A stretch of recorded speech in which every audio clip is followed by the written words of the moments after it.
Donc, on va commencer la présentation.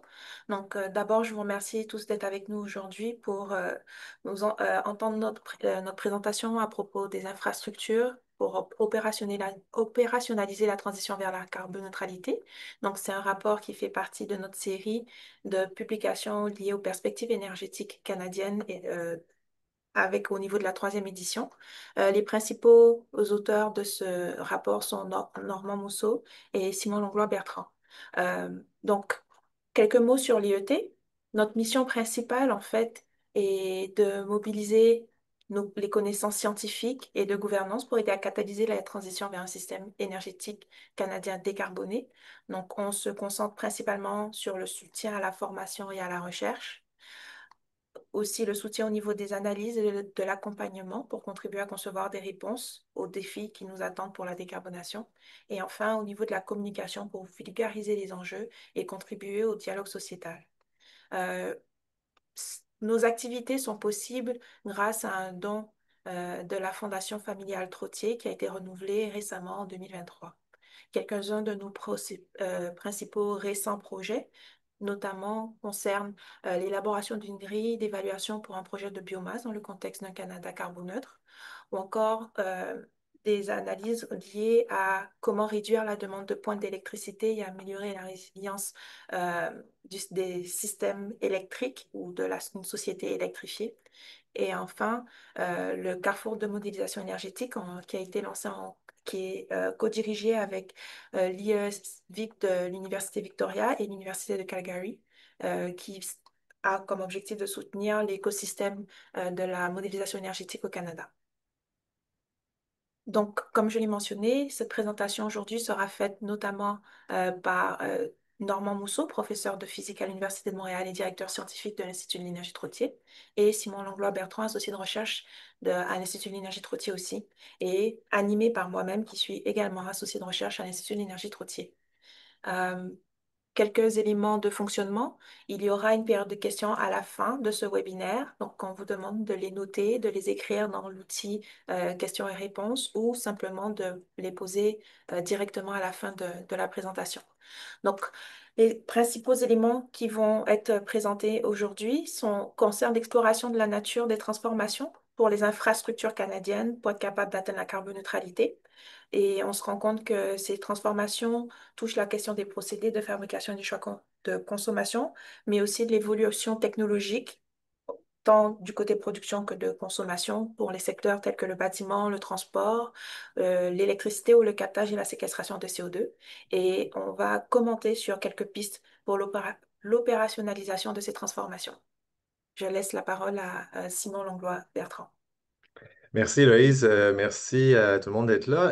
Ce rapport-là, juste pour situer dans nos travaux à l'IET, bon, comme Héloïse l'a mentionné d'entrée de jeu, il fait partie de la série des perspectives énergétiques canadiennes. C'est une troisième édition sur laquelle on travaille depuis l'an dernier. Avant, c'était un rapport unique, alors que cette fois-ci, on a découpé en morceaux. Donc, ce sont les mêmes étapes, là, c'est-à-dire qu'on fait un état des lieux, des systèmes énergétiques, des sources de gaz à effet de serre à l'échelle du pays.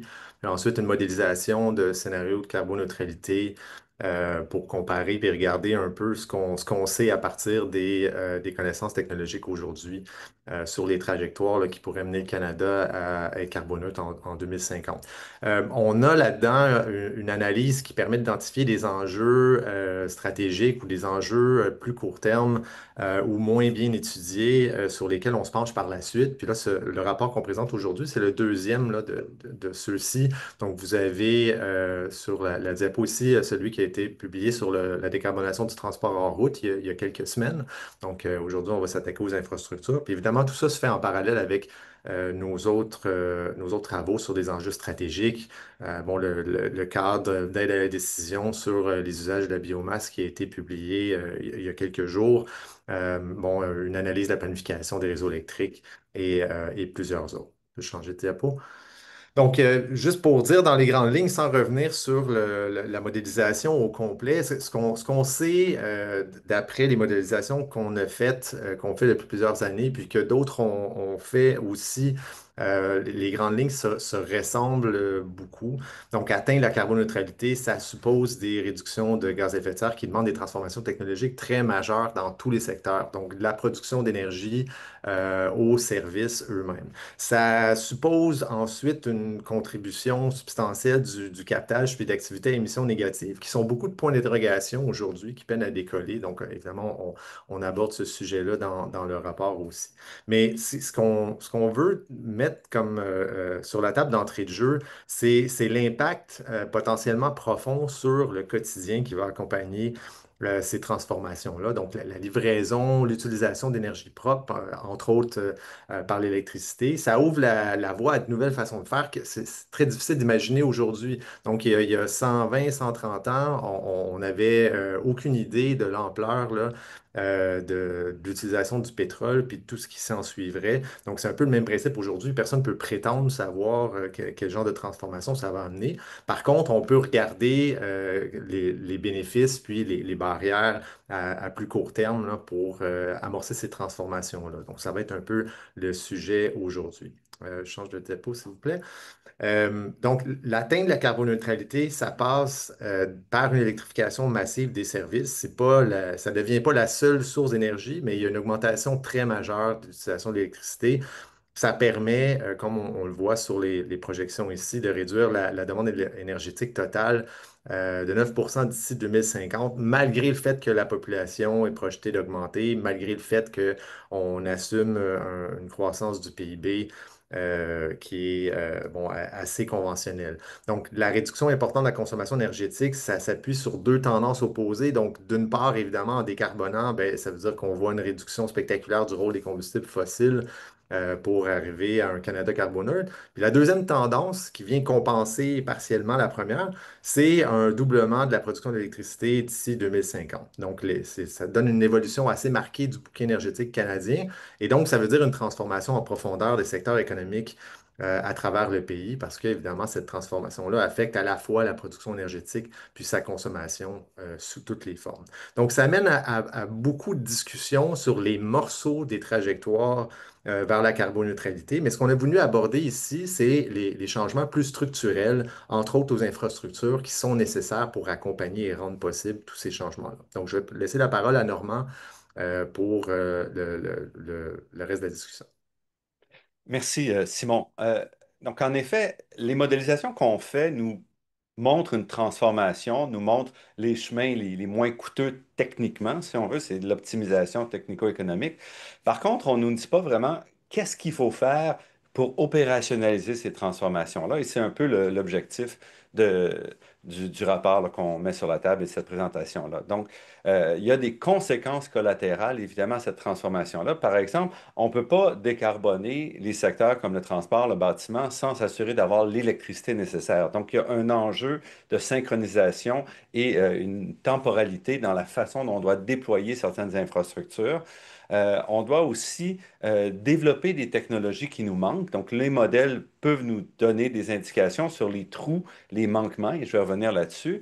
Et aussi, dans toutes ces modélisations-là, il y a, pour arriver à nos objectifs en 2050, il y a une nécessaire maîtrise du captage, de la séquestration du CO2 et qu'il faut aussi déployer à niveau. Donc, l'opérationnalisation, c'est penser des changements structuraux dans un ordre nécessaire, mais aussi créer de nouvelles chaînes d'approvisionnement. Il y aura des disparitions d'anciennes chaînes. Il faut adapter les différentes filières de services et on doit penser à la concentration. Dans ce cas-ci, par exemple, notre rapport donc, se concentre sur les technologies de production et de consommation énergétique, mais il y a des retombées dans d'autres aspects. On va regarder ici, pour des raisons de temps, et on ne voulait pas avoir un rapport qui explose, on va regarder trois secteurs majeurs, le bâtiment, le secteur du transport et captation et séquestration de CO2. On laisse de côté l'industrie parce que l'industrie a besoin d'un rapport qui serait dédié à elle parce que c'est très, très varié l'industrie. Donc, ça sera pour une autre fois, on va se concentrer là-dessus. On va parler de la production d'énergie qui est nécessaire à cette transformation-là, les coûts de la transition, puis on va revenir à la fin sur est-ce que le calendrier de réalisation peut être respecté. On va commencer donc par le bâtiment. Ici, ce que je montre, c'est la consommation d'énergie finale dans le bâtiment, l'évolution dans les scénarios. On va regarder les scénarios de carboneutralité pour 2050, ceux-là. Ce qu'on voit, c'est en bleu, donc le bleu domine, c'est-à-dire que le secteur du bâtiment va être presque complètement décarboné en 2050. Il va rester, dans nos modélisations, il reste 2% à peu près de combustibles fossiles pour des régions éloignées, en gros. L'électricité domine, pas comme source de chaleur, mais comme vecteur pour transporter la chaleur. Donc, ce qu'on va mettre, c'est essentiellement des thermopompes, que ce soit des thermopompes aériennes ou des thermopompes géothermiques, et c'est ça qui ressort dans nos modélisations. Et on n'est pas les seuls, ça ressort à peu près partout parce que les technologies, on les connaît, on les maîtrise. Euh, Par contre, l'ampleur du défi est important. Ici, ce sont les chiffres pour arriver aux objectifs. Donc, quand on fait notre modélisation, en fait, le secteur qui se décarbone le plus rapidement, c'est le bâtiment. Donc, pour donner une idée, par exemple, pour atteindre les objectifs de 2050 avec une transformation relativement uniforme dans le temps, il faudrait déjà remplacer à peu près la moitié des systèmes énergétiques de chauffage dans les bâtiments canadiens qui ne sont pas électrifiés d'ici 2035. Donc, ça veut dire quoi? Sur 6,7, en fait, sur à peu près 8 millions donc de bâtiments qui restent, il faudrait en décarboner 4 millions à peu près pour arriver à nos objectifs. Donc, ce sont des transformations massives dans le secteur. Il faut absolument euh, s'assurer qu'on n'empile pas dans les enjeux, qu'on ne permette pas aujourd'hui encore des combustibles fossiles parce que étant donné la durée de vie des systèmes de chauffage, mais on a des défis importants. Et quand on regarde dans le secteur des bâtiments commerciaux, institutionnels, industriels, mais on voit encore que le défi est aussi extrêmement important avec des fractions à transformer immenses. Donc, on ne peut pas attendre, et c'est un aspect qu'on va souligner dans ce rapport-ci, c'est que pour arriver à nos objectifs en 2050, il faut dès maintenant établir des stratégies sectorielles, des stratégies spécifiques avec des indicateurs et des objectifs avec des étapes d'ici 2050 pour être sûr qu'on peut arriver à nos objectifs. Comment on doit aborder ça? Évidemment, il faut remplacer toutes les fournaises à gaz mazout par des thermopompes. Il y a un enjeu de remplacer ça dès maintenant et il y a des barrières sur lesquelles il faut travailler. Les coûts initiaux restent élevés. On a donné beaucoup de subventions, mais sans structurer d'approche pour réduire les coûts, par exemple. Il y a un manque de main-d'œuvre qualifiée et il y a toujours des risques, hein. Quand on va vers le thermopompe, par exemple, par rapport à un système de chauffage fournaise au gaz, ben, on connaît la fournaise, on ne connaît pas le nouveau système, donc il y a des risques. Et malheureusement, le Canada fait largement du surplace sur ces questions-là. C'est-à-dire qu'on a soutenu les thermopompes, mais on n'a pas une vision intégrée puis une vision structurante du marché pour soutenir l'installation des équipements, réduire les coûts, par exemple, former la main-d'œuvre, standardiser, structurer le marché. Et il y a des efforts à faire de ce côté-là. On doit aussi travailler particulièrement du côté institutionnel, commercial et multilogement, où les défis de la transformation sont plus grands que du côté du bâtiment résidentiel, mais aussi où il y a une plus-value intéressante au Canada parce que partout dans le monde, ce sont des secteurs pour lesquels on hésite encore à faire les transformations parce que l'électrification du chauffage est moins avancée presque partout dans le monde, par exemple qu'au Québec qui dispose d'un avantage. Donc, ça se compare à ce qu'on va ailleurs au Canada, avec une stratégie adoptée pour développer le savoir-faire, développer les compétences, développer certaines façons de procéder. Bien, le Canada pourrait développer une plus-value dans l'installation, l'adaptation, la maintenance des systèmes, particulièrement dans les secteurs manufacturiers, industriels, multilogement également. Il faut comprendre aussi qu'on ne peut pas simplement mettre du chauffage sans se préoccuper du réseau électrique. Et cet aspect-là est pas toujours aussi visible. En passant, mettant le chauffage à l'électricité, même avec des thermopompes, on se retrouve à déplacer la demande énergétique d'une pointe estivale dans la plupart des provinces au Canada vers une pointe hivernale. Mais pas simplement une pointe, il y a un plateau qu'on voit, par exemple. Donc, si on regarde simplement au Québec, qui est la société la plus avancée pour l'électrification de son chauffage, ben, on voit que l'été, on a un maximum d'à peu près 20 gigawatts de puissance demandée. durant quelques mois l'hiver, on va plutôt avoir une moyenne d'environ 33 gigawatts de puissance, donc 60% à peu près de plus d'énergie que l'été. Et là-dessus, on doit rajouter une pointe de quelques dizaines d'heures qui, elle, va être encore plusieurs gigawatts au-dessus. Donc, si on fait juste simplement se préoccuper du plateau hivernal, si on veut, ça veut dire qu'on doit construire des infrastructures qui ne serviront que quelques mois par année pour servir la base. Comment on pense ça? Comment on réduit les coûts de ces infrastructures-là? Comment on essaie de revaloriser la capacité ou l'accès à cette énergie-là dans le reste de l'année? Il faut se poser des questions. Et ça ne sera pas facile parce que tout le nord de l'Amérique du Nord va dans cette direction-là. Donc, la création de marchés ou l'échange entre des États qui utilisent l'électricité l'été, d'autres qui vont utiliser l'électricité l'hiver, va être très, très limité. Donc, on va se retrouver avec un déséquilibre au niveau du nord de l'Amérique du Nord très important. Et il faut réfléchir à ces questions-là. Je dirais, on n'a encore pas beaucoup d'analyses pour opérationnaliser ça, pour faire réduire les coûts.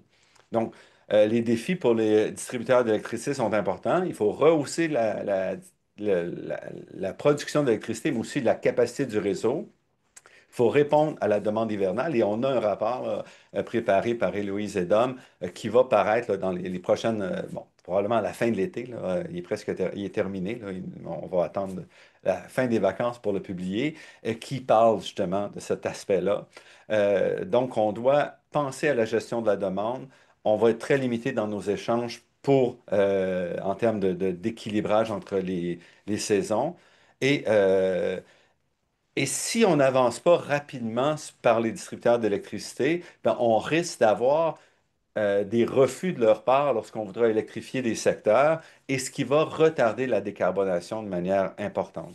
Donc, les distributeurs d'électricité ont un rôle extrêmement crucial pour s'assurer d'être prêts dès maintenant euh, pour être capable d'accepter les demandes à mesure qu'on veut électrifier. Or, malheureusement, c'est pas ça qu'on le voit. Même au Québec, Hydro-Québec régulièrement va dire non à des gens, des clients qui vont demander de s'électrifier pour des raisons d'accès à l'électricité. Et dans ce contexte-là, ces gens-là vont faire des investissements avec du gaz et combustibles fossiles qui qui vont bloquer, si on veut, le combustible fossile pour encore plusieurs décennies.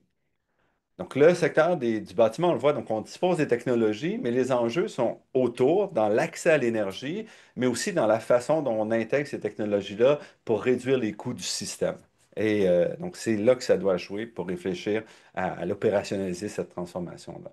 Regardons maintenant le secteur des transports, qui est plus complexe que le bâtiment, par la diversité, évidemment, des modes, des usages et autres. On va se concentrer sur trois secteurs: secteur des véhicules personnels, marchandises, et secteur ferroviaire, maritime et aérien, donc transport essentiellement des marchandises, mais un peu des personnes avec l'aérien. Transport en route, on l'a traité de manière indépendante parce que c'est un secteur intéressant, on voit, nous, pour le Canada, pour développer potentiellement des industries, puis un avantage par rapport à d'autres pays. Et donc, je vous invite à aller voir le rapport là, piloté par Simon Langlois-Bertrand qu'on a publié il y a un mois. Quand on regarde le transport routier du côté des véhicules personnels, bien, ce qu'on voit, c'est que d'ici 2050, l'essentiel du transport est décarboné, avec un parc électrifié à batterie à plus de 99% dans nos scénarios. OK? Donc, ce sont des enjeux. Donc, on voit bien que ça peut se faire. L'enjeu, c'est maintenant comment on y arrive. Ben, on est aidé d'abord par des réglementations qui disent qu'à partir de 2035, tous les nouveaux véhicules personnels devront être électriques. Donc, si cette réglementation-là reste en place, c'est très bon, mais ce n'est pas suffisant. On a absolument besoin de rassurer et de faciliter l'adoption de ces véhicules-là, entre autres en soutenant les infrastructures de recharge publiques et dans des immeubles, par exemple, des infrastructures qui sont encore très déficientes dans la plupart des provinces au Canada et qui limitent l'adoption de ces véhicules-là et le déploiement à plus grande échelle. Donc, on a des enjeux malgré tout ici. Quand on regarde l'énergie, par contre, on voit rapidement l'intérêt. Donc, ce que je vous montrais ici dans le graphique, c'est le type d'énergie consommée par million de kilomètres, par million de passagers kilomètres. Maintenant, quand on regarde l'énergie consommée par type d'énergie, on voit bien que l'avantage de l'électrification, c'est que ça mène à des économies d'énergie massives. Donc, on réduit à peu près d'un facteur 3 la demande énergétique pour le même kilomètre passager qui est fait. Donc, ce sont des avantages extrêmement importants d'un point de vue énergétique, d'un point de vue économique, mais évidemment, toute cette énergie-là doit être provenir de l'électricité. Donc, on voit ici qu'on a des enjeux de stratégie. Il faut maintenir nos objectifs, il faut maintenir la réglementation, mais on doit aussi appuyer les clients. On doit aussi voir comment faire baisser le coût des véhicules électriques. Si on ne subventionne pas, ben, il y aurait peut-être lieu de laisser rentrer certaines fractions de véhicules chinois électriques pour mettre un peu de pression sur le système.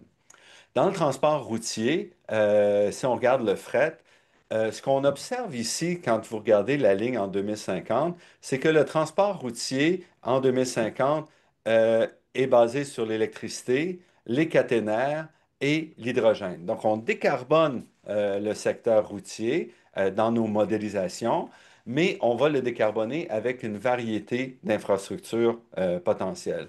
Ici, on voit bien les limites d'un modèle parce que ce modèle-là va dire ces trois technologies-là sont à peu près équivalentes, donc je vais les distribuer.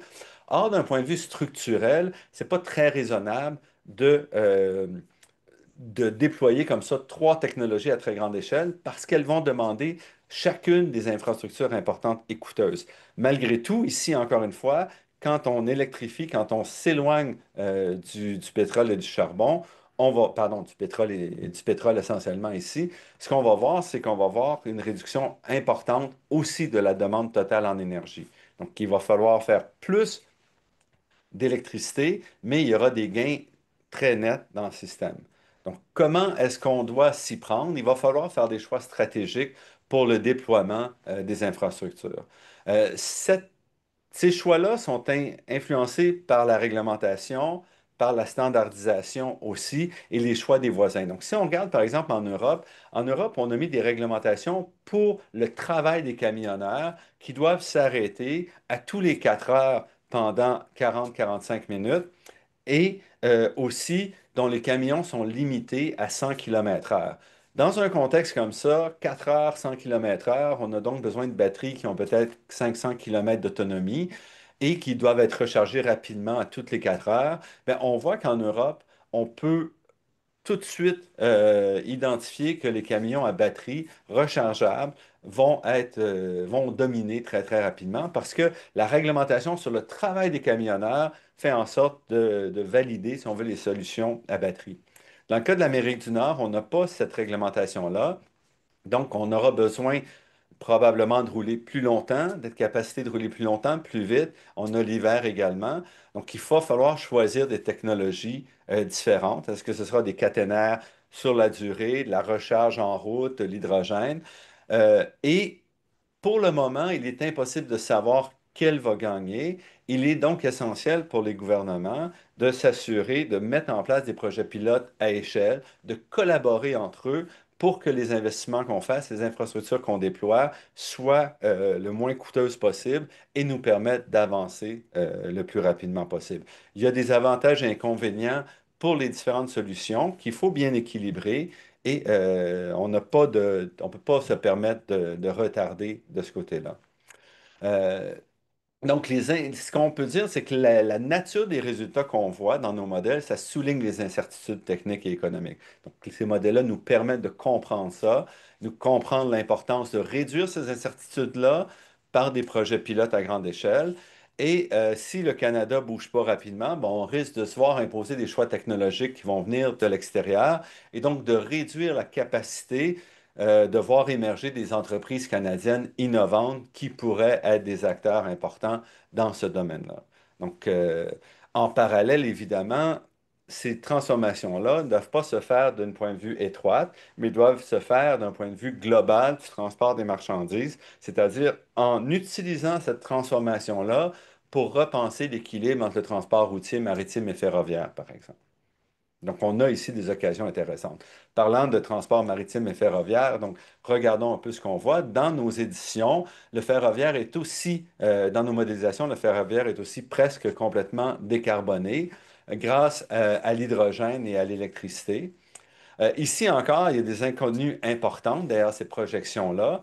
Euh, il y a des inconnus parce que vraisemblablement, on va valoriser une de ces technologies-là à plus grande échelle que l'autre, plutôt qu'un équilibre comme on voit ici. Mais c'est un secteur très différent du secteur du transport routier, entre autres parce qu'il est dominé par quelques joueurs qui ont des revenus et des profits importants et qui investissent relativement peu de ces profits-là dans les infrastructures. Donc, on se retrouve avec des joueurs qu'il va falloir probablement, donc il va falloir forcer la main un peu pour qu'ils fassent des investissements et qu'ils déploient. Donc, on voit déjà, il y a quelques projets pilotes à très petite échelle qui sont pilotés par ces joueurs-là, mais il n'y a pas de vision à long terme, il n'y a pas de promesses et autres. Donc, on aura besoin d'amener ces joueurs-là à la table. On aura besoin d'évaluer les solutions. Et évidemment, ici encore, il va falloir des solutions régionales, continentales, parce que les systèmes ferroviaires sont extrêmement intégrés à l'échelle de l'Amérique du Nord. On ne peut pas simplement dire chaque province va développer ses propres solutions. Donc, dans ce contexte-là, il est important de voir le soutien gouvernemental comme une façon d'accélérer la transformation, mais aussi, dans bien des cas, de développer une vision continentale ou à tout le moins d'identifier quelques grands États, par exemple américains, qui auront assez de poids pour qu'on puisse travailler avec eux pour faire avancer les réflexions et les transformations de ce système-là. Donc ici, ce n'est pas tant un problème de subvention, c'est un problème de structurer une industrie qui est traditionnellement assez récalcitrante à investir dans ces infrastructures. Transport maritime et aérien, dans nos modèles, on ne voit pas de décarbonation. Donc, en fait, nos modélisations montrent plutôt qu'il n'existe pas aujourd'hui de solution décarbonée viable, ni pour l'aviation, ni vraiment pour le transport maritime. Euh, les seuls qui ressortent dans nos modélisations, ce sont l'utilisation de combustibles fossiles avec compensation par des émissions négatives, c'est-à-dire captage et séquestration quelque part ailleurs dans le système pour réduire, pour compenser les émissions faites par ces secteurs-là. Ici, le Canada a d'importantes ressources en bioénergie, en électricité bas carbone. On dispose aussi d'une industrie aérospatiale de premier plan. Donc, il y a certainement pour le Canada des efforts à faire pour travailler et s'impliquer de manière extrêmement proactive dans le développement des efforts de décarbonation. Présentement, le Canada est aussi, comme dans la plupart des autres secteurs, plutôt sur la touche. Il est assis en arrière et attend de voir ce qui va se passer ailleurs dans le monde pour absorber dans la durée des solutions qui vont être bien développées, bien établies et moins chères. Mais dans un contexte des dispositions, des ressources dont dispose le Canada, des avantages pour l'industrie aérospatiale, on pense qu'ici, il y aurait tout intérêt pour le Canada à être extrêmement proactif dans le développement et l'exploration de solutions pour ce secteur aérien, vraisemblablement. Mais en fait, il y a quand même des couplages dans le secteur aérien maritime, donc les deux, travailler peut-être sur les deux avec des solutions multiples et pour que le Canada puisse quand même profiter des investissements dans les transformations des secteurs. Donc ici, on ne voit pas pour le moment comment on atteindrait la décarbonation pour 2050, mais la solution à ça, c'est de travailler à étudier des solutions. Donc, quand on regarde en général dans le transport, les conclusions de notre analyse sont évidemment d'abord que la nature des infrastructures énergétiques liées au transport sont plus importantes et diverses que celles du bâtiment. Dans le bâtiment, en gros, il y a des infrastructures qui doivent être déployées dans chacun des bâtiments. Ce sont des infrastructures normalement à relativement petite échelle. Les autres infrastructures, c'est un rehaussement, si on veut, du réseau de distribution d'électricité actuel. Donc, on a plutôt dans une approche de modernisation que de développement de nouvelles d'infrastructures ou de repenser des choses. Dans le transport, ben, on aura des nouvelles infrastructures à penser. Si on choisit les batteries, par exemple, à grande échelle, ben, on aura besoin de chargeurs à grande échelle. On regarde, par exemple, en Chine, les derniers véhicules individuels même peuvent se recharger en quelques minutes et nécessite des bornes de recharge à 1 mégawatt ou à peu près. Donc, on commence à être ce sont des infrastructures qui vont être extrêmement gourmandes en puissance. Il faudra développer, déployer ces infrastructures-là, s'assurer la sécurité de ces infrastructures-là. Si on décide d'aller vers des camions à hydrogène, ben, il faut développer en parallèle des infrastructures de recharge hydrogène. Si on va vers le caténaire, ce sont aussi des infrastructures importantes quand on parle des réseaux ferroviaires. Ici aussi, on parle d'infrastructures extrêmement lourdes. Donc ici, euh, on aura donc l'importance d'avoir un leadership public et multiple. Réduire les risques, orienter les technologies pour réduire les pertes potentielles et aussi assurer un leadership clair en réglementation, en financement pour accélérer la transition, de faire des allers-retours comme on a ces jours-ci en disant, ah, finalement, on n'est plus sûr si on veut vraiment électrifier le transport individuel. Mais en fait, ce qu'on fait, c'est qu'on retarde les transformations, on réduit la valeur du travail et des investissements qui ont été faits jusqu'à présent et on crée des incertitudes qui ne nous permettent pas d'avancer. Je dirais que quand on regarde en termes de leadership et importance, on peut penser au circuit électrique au Québec qui a vraiment déployé très rapidement un réseau de bornes de recharge en amont de la demande, ce qui fait que ça rassure les utilisateurs, les acheteurs de véhicules électriques, parce qu'ils savent qu'ils auront toujours accès quelque part, pas trop loin de chez eux, ou durant leur voyage, à des bornes de recharge de qualité qui fonctionnent et qui vont donc permettre de compléter le voyage sans souci. Si on pense en fait aux autres avantages d'une électrification, d'une transformation plus claire, il y a des gains de productivité additionnels qui sont fournis par une électrification du transport. La voiture électrique, typiquement, est plus fiable, moins chère pour la maintenance. L'électrification améliore le contrôle des véhicules et plus liée directement avec l'automatisation. On a de meilleures performances, productivité des services. Donc, il y a toutes sortes de gains additionnels dans le transport avec l'électrification qu'il faut mettre de l'avant.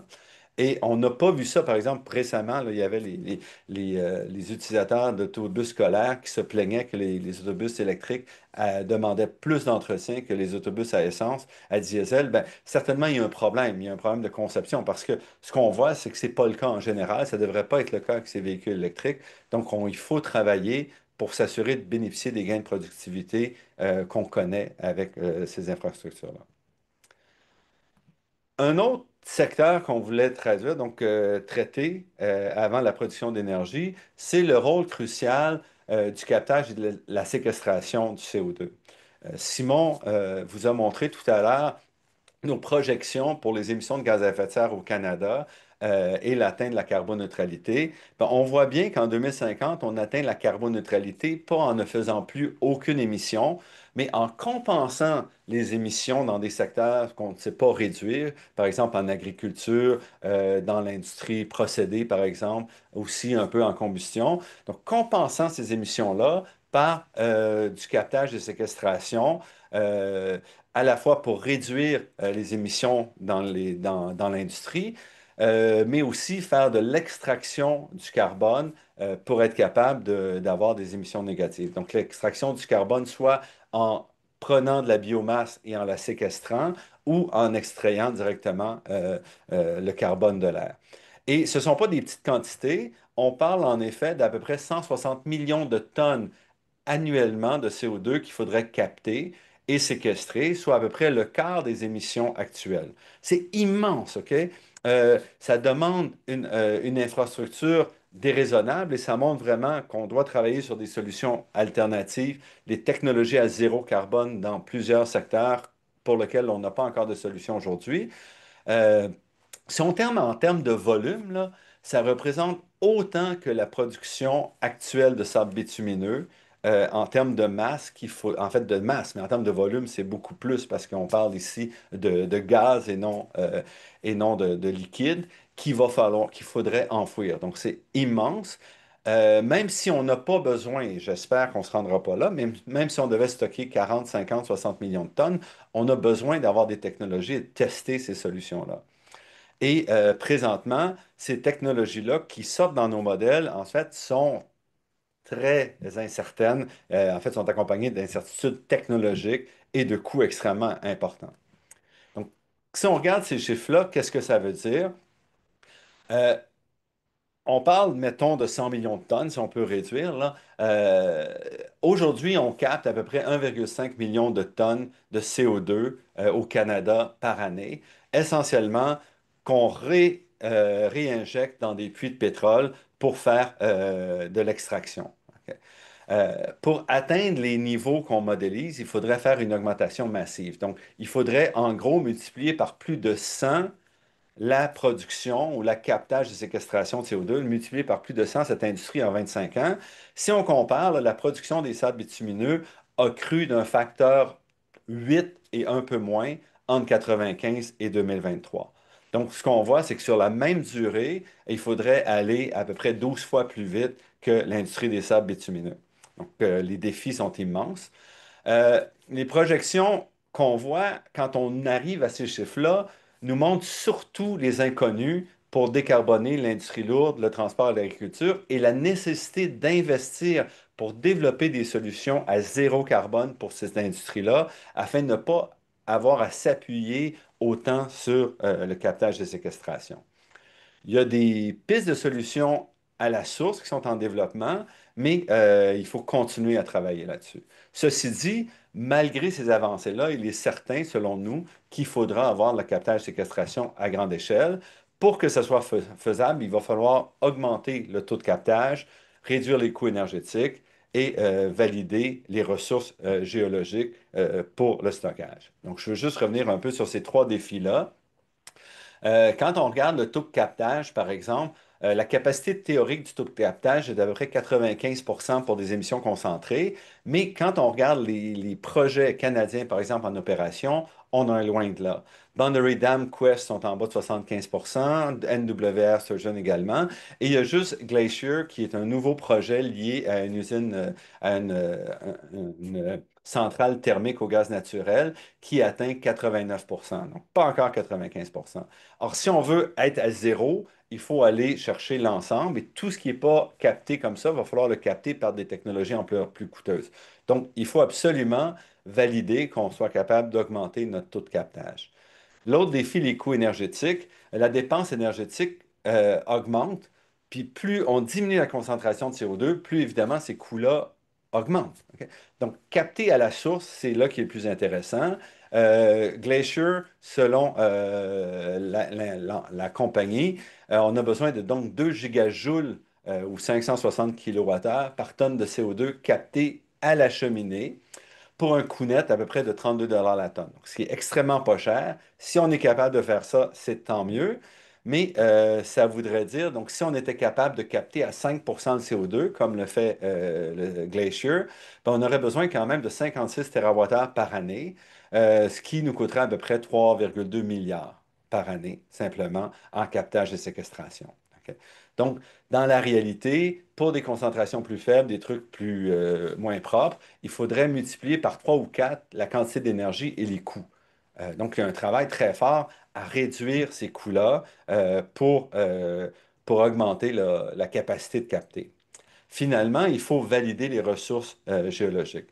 Le Canada dispose de réservoirs potentiels immenses, 100 milliards de tonnes de CO2 captés, mais il faut encore valider que ça marche, que ces réservoirs-là sont sécuritaires, qu'ils ne fuiront pas, etc. Donc, on a besoin de tester ça à grande échelle. Nos modélisations prévoient aussi un rôle important pour le biochar, qui lui pourrait être enfoui en surface. Mais là encore, il faut valider tout ça. Il faut valider, il faut réduire les coûts parce que la production de biomasse par pyrolyse est extrêmement chère ces jours-ci. Donc, on a besoin de beaucoup d'efforts ici pour déployer ces technologies-là. Et dans le monde, il y a des projets, ces projets-là souvent vivotent. Donc, le Canada pourrait se positionner de manière intéressante dans ce contexte-là. Donc, créer des nouvelles filières industrielles pour la production de composés chimiques, le stockage géologique, la construction d'installations. Il faut s'appuyer sur des énergies propres, évidemment. Et pour ça, il faut réduire les freins, entre autres sur le prix du carbone industriel, comment on va financer des infrastructures, comment on va déployer ces infrastructures-là. Mais malgré tout, on pense, nous, que c'est une opportunité exceptionnelle pour les industries forestières, les industries pétrolières, qui pourraient ainsi diversifier leurs usages et leurs revenus. Mais on a besoin de ça, d'un cadre et d'une vision, et de commencer à échelle, donc avec des montants importants rapidement. Donc, il me reste quelques minutes. Je veux parler de la production d'énergie. Donc, pour tout ça, on a besoin d'électricité, que ce soit pour le captage et séquestration, pour décarboner le transport, bâtiments, etc.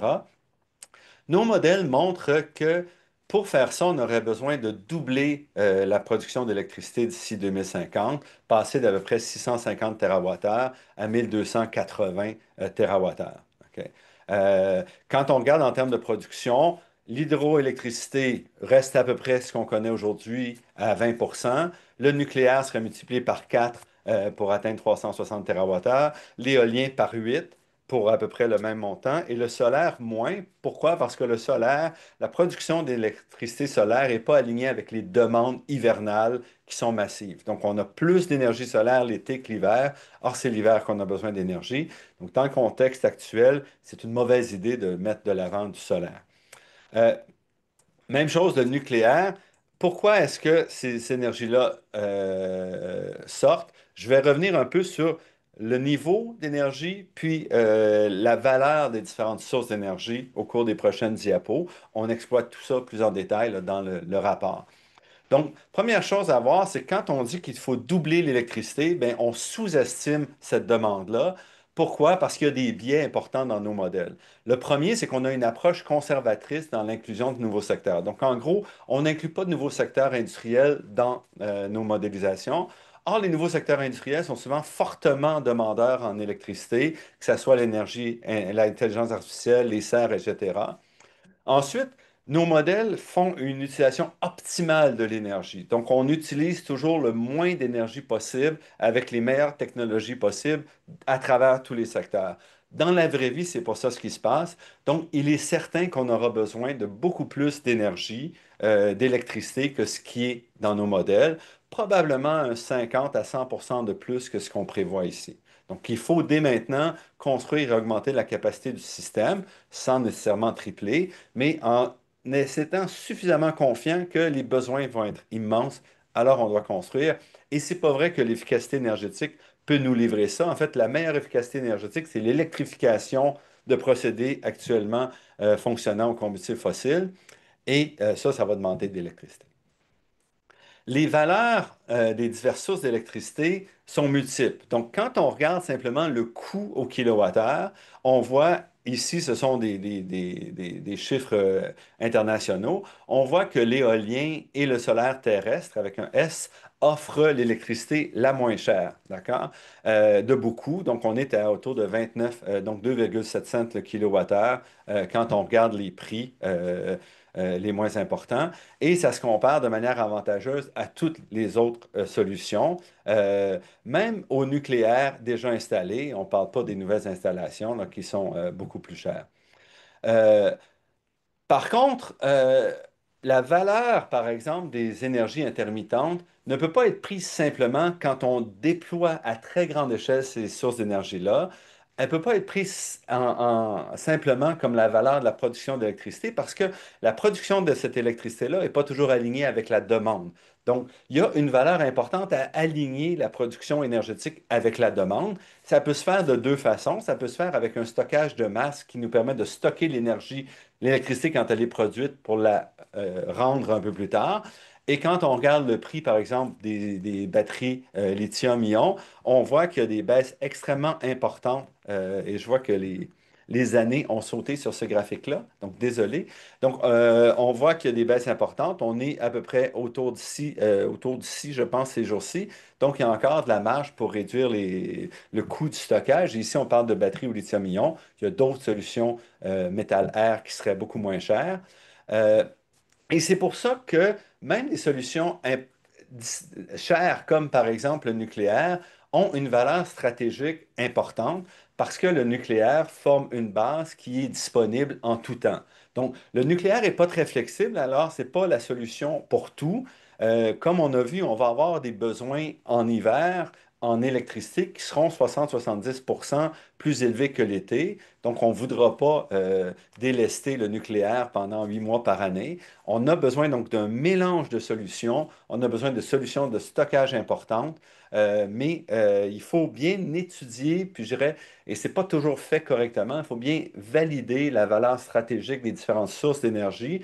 Et cette valeur-là va dépendre de l'équilibre en ce qui est dans le portefeuille. Donc, ce n'est pas individuel, on a besoin de faire des études plus larges et on a besoin de développer, entre autres, des solutions de stockage à très grande échelle, particulièrement pour intégrer plus de sources flexibles et intermittentes. Donc, il y a beaucoup de travail à faire de ce côté-là, mais il y a énormément de valeur. Donc, quand on regarde les investissements, on a fait dans le passé des investissements, des approches où on faisait la construction en amont de la demande. C'est ce qu'on a fait dans les années 60 à 80. Euh, Et dans ce contexte-là, après ça, on a arrêté de faire ça, on a attendu que la demande arrive. Il faut revenir à ces modèles d'investissement en amont qu'on a connus il y a 40 ans ou 50 ans. Il faut comprendre que comme l'électricité devient essentielle pour la sécurité civile, on doit aussi repenser la valeur de l'électricité et le rôle pour la sécurité civile et s'assurer que quand on déploie ces infrastructures-là, on intègre ces aspects de sécurité. Aujourd'hui, l'électricité de source renouvelable est moins chère à produire. Le déploiement donc, de parcs éoliens présente peu de risques, mais il faut déployer des solutions d'équilibrage à faible taux de carbone. Et ça, on doit le faire rapidement. Et le Canada, à cause de son besoin hivernal, a des besoins de stockage à plus longue durée que ce qu'on voit, par exemple, en Californie, où on a des batteries ou des cycles de 24 heures. Et ça nous permettrait de travailler sur des solutions différentes de ce qu'on voit ailleurs et donc de développer potentiellement un marché intéressant. Euh, L'électrification, malgré les coûts croissants de l'électricité, nous mène à des économies importantes. Donc, dans un rapport qu'on a publié en 2021, on voyait que en 2050, il y aurait des économies pour le Canada de 75 milliards de dollars en gaz et pétrole, malgré des investissements d'à peu près 1100 milliards de dollars d'ici 2025. OK. Ces chiffres-là étaient relativement théoriques. On peut les comparer avec des chiffres qui nous viennent du plan d'Hydro-Québec où on veut ajouter à peu près 50 TWh de production d'ici 2035 avec un coût d'à peu près 185 milliards de dollars. Quand on fait le calcul, et je vous invite à lire le rapport parce que j'ai plus de temps, ce qu'on voit, c'est qu'en effet, malgré, puisque cette énergie-là servirait en gros à électrifier le parc automobile en laissant un 25 TWh supplémentaire, on se retrouve avec des économies massives au niveau du Québec dès 2035 euh, parce on économiserait énormément en termes de pétrole. Donc, on achète pour 10 milliards de pétrole qu'on n'achèterait pas, d'essence en fait, qu'on n'achèterait pas à ce moment-là. Donc, l'enjeu ici, c'est pas tant des économies de système qui sont absolument claires, mais de voir comment on peut redistribuer ces économies-là à l'ensemble des citoyens. Donc, je laisse Simon terminer là, sur les coûts de la transition. Ouais, je vais aller rapidement, là, mais bon, sur les coûts, les modélisations des dernières années ont montré que les coûts de la décarbonation chutent rapidement puis continuellement dans de nombreux secteurs, pas tous. Donc, on voit que, évidemment, ça nous dit que le prix du carbone élevé, c'est pas le seul moteur possible à la décarbonation. Donc, le prix marginal, par exemple, pour réduire les gaz à effet de serre, quand on compare l'évaluation qu'on avait faite avec la modélisation de 2021 avec celle de l'an dernier, bien, on voit que pour les premiers 80 de réduction dans une trajectoire vers la carboneutralité, on a un prix qui a chuté presque de moitié. Donc, ce que ça nous dit, c'est que c'est possible de déployer des stratégies sectorielles qui permettent de cibler quel est l'outil le plus approprié pour réduire ces coûts-là. Est-ce que c'est une réglementation? Est-ce que c'est une tarification de la pollution? Ça fait partie évidemment des mesures. Est-ce que c'est un soutien au développement technologique? Donc, pour chaque service et secteur. Diapo. Bon, peux-tu mettre la prochaine diapo? Pardon, c'est pas moi qui ai le. Donc, sur le calendrier, là, avant de conclure, bien, évidemment, ce qu'on voit, c'est que c'est possible pour le Canada de déployer les moyens, puis il y a la capacité pour réaliser le rythme requis. Bon, il y a des périodes dans le passé qui peuvent permettre de comparaison, là, comme Normand l'a mentionné tantôt, mais ça demande de s'attaquer très rapidement aux barrières en place qui empêchent les investissements, puis qui empêchent d'aller chercher les économies potentielles là, à travers toutes ces transformations-là. Donc, on a couvert dans le rapport trois secteurs, trois enjeux, avec même des sous-enjeux là, pour ce qui est du transport. Mais c'est sûr que faire ça, ça veut dire une attention particulière au coût, une attention particulière aux besoins en main-d'œuvre. Donc, qui vont devoir être reconvertis de différents secteurs. Mais bon, même si les chiffres sont impressionnants, ce qu'on montre dans le rapport, c'est que ça représente des fractions suffisamment faibles de l'économie canadienne pour ne pas avoir à mettre à mal le reste de l'économie, à condition évidemment de déployer les soutiens nécessaires au redéploiement des ressources humaines là, à travers tout ça.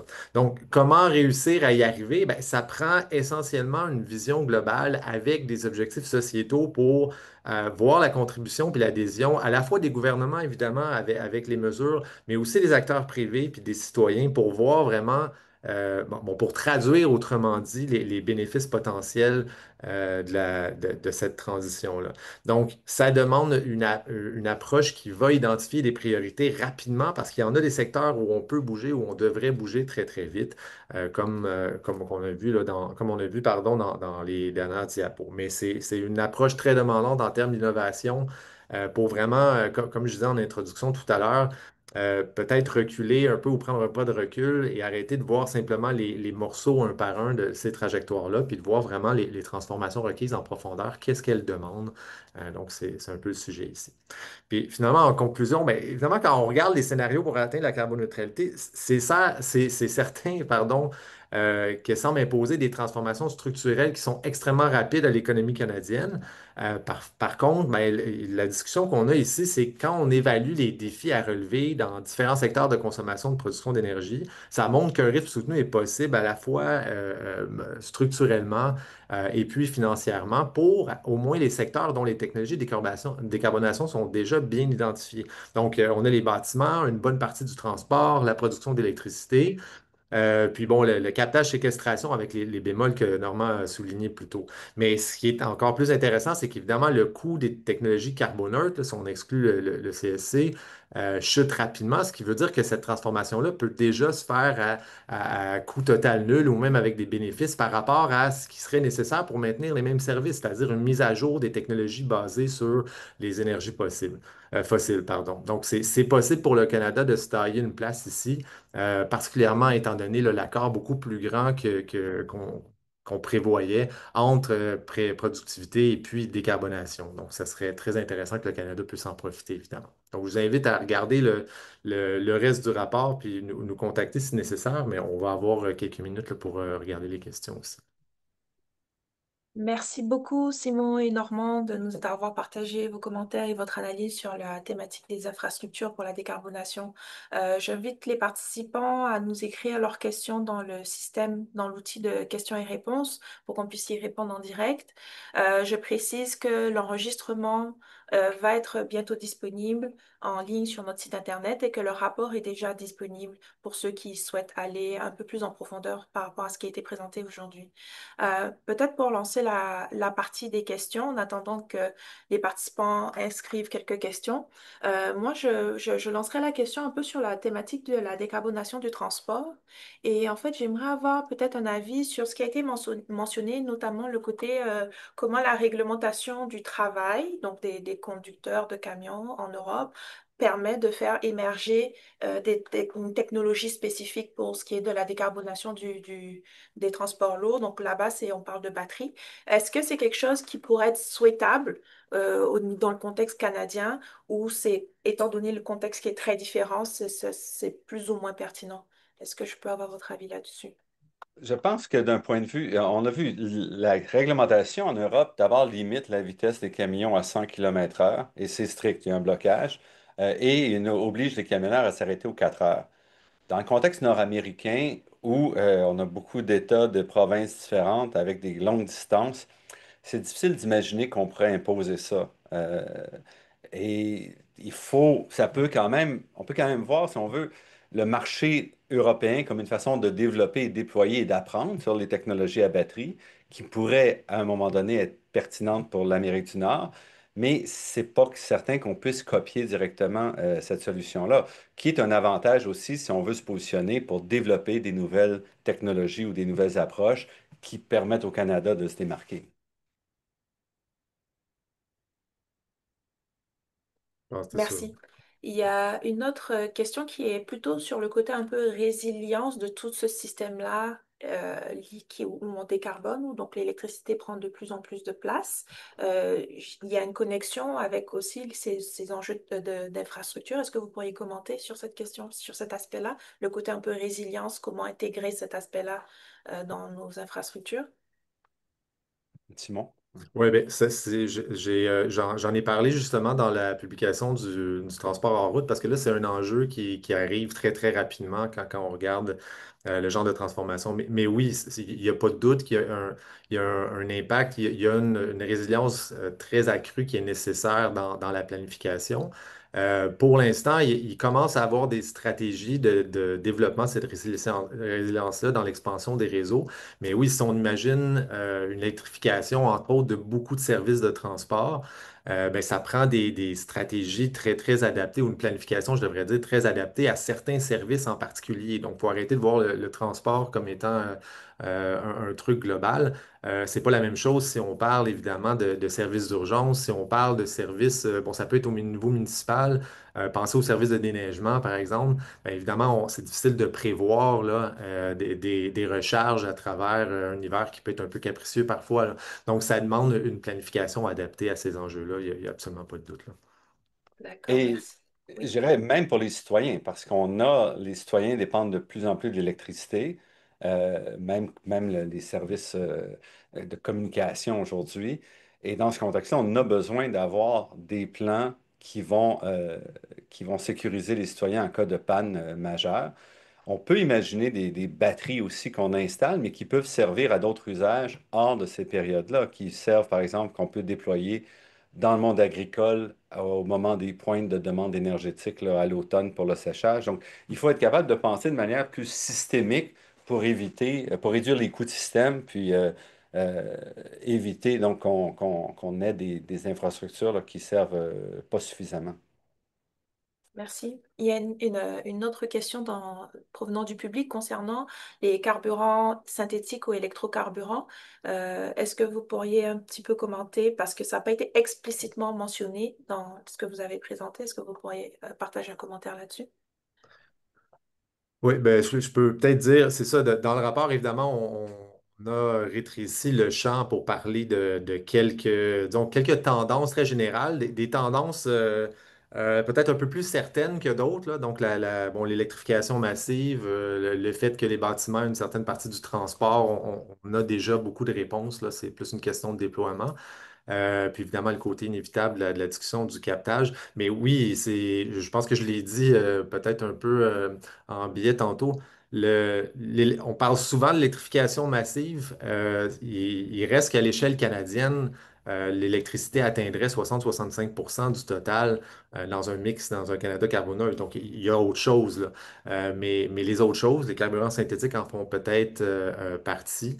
Il y a plus d'incertitudes en ce moment, donc on regarde par service comment décarboner et il y a des opportunités. On ne les couvre pas ici, là, mais oui, on ne peut pas les exclure de la discussion, évidemment. Et je dirais, un des enjeux, c'est que les carburants synthétiques sont extrêmement chers, donc ils ne se ressortent pas de nos modèles par rapport à des simplement captage et séquestration. Donc ça fait partie de ces... Quand on dit qu'il n'y a pas de solution pour le transport aérien, c'est-à-dire quand on regarde des modèles économiques, ces solutions-là émergent pas parce qu'elles sont extrêmement chères et il n'y a pas aujourd'hui de piste, on peut voir comment les prix réduiraient de manière significative. Mais il y a certainement du travail à faire. On dit il faut évaluer des solutions euh, raisonnable pour ces secteurs-là et ça peut faire partie des solutions raisonnables. D'accord, merci. Je vois le temps qui file. Je vais prendre une dernière question provenant du public. Donc, on pourra demander une réponse brève. C'est un peu le rôle du prix du carbone, donc de la tonne de carbone, comme levier de décarbonation et comme levier pour justement supporter l'opérationnalisation de la mise en place des infrastructures. En fait, c'est important dans le secteur industriel, mais il faut comprendre qu'il y a d'autres choses que le prix du carbone sur la tonne. Présentement, l'Europe va mettre en place une taxe à l'importation, c'est-à-dire qu'on va mesurer la valeur carbone des biens qui vont rentrer et on va les taxer. Donc, depuis janvier cette année, tous les biens qui rentrent en Europe doivent indiquer leur poids carbone, leur empreinte carbone, et à partir de l'année prochaine, il y aura un prix. C'est-à-dire que donc on peut voir une taxe pour le Canada, mais on peut aussi voir que ces mécanismes-là qui se mettent en place à l'extérieur du Canada vont contribuer aussi pour des compagnies qui vont vouloir diversifier leur exportation. Donc, ces prix-là, ces pressions-là viennent de plusieurs endroits. Et ce qu'on voit aussi, c'est que souvent, c'est l'investissement initial qui est le plus coûteux. Et à mesure qu'on va déployer ces technologies-là, les prix vont chuter.